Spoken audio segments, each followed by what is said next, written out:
So one of the things I often get asked to do is radio interviews or sometimes the odd TV interview. I've just been asked to do LBC radio. The Prime Minister's given his conference speech today. They want to speak to me about my views on it, my reaction to it.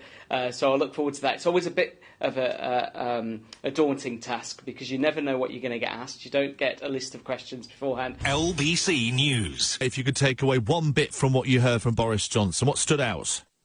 I think actually what stood out for me was the optimism. We need some beacons of hope and beacons of light shining through, and I think the optimism for where the country is heading, despite the awfulness that coronavirus has brought upon us, has been really important. Do you feel like we were hearing a Conservative Party speech or something more like the Green Party would offer, when all this talk about offshore wind energy in the next 10 years, heating and powering our homes?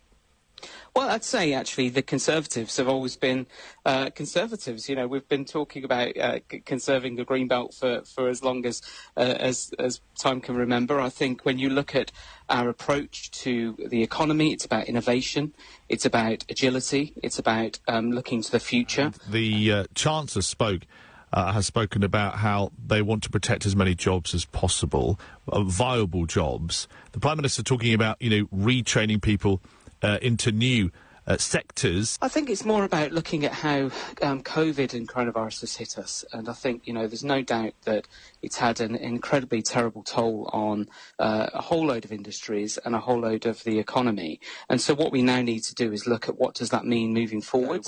Where are the jobs? How do we make sure training is at the core of that?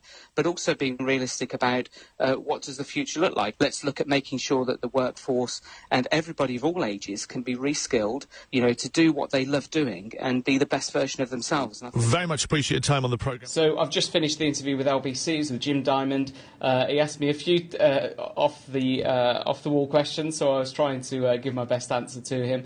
Hopefully this gives you an insight again into just short snippets of what I do when I'm in Parliament, and hopefully if you listen to LBC you'll have caught the interview when I did it.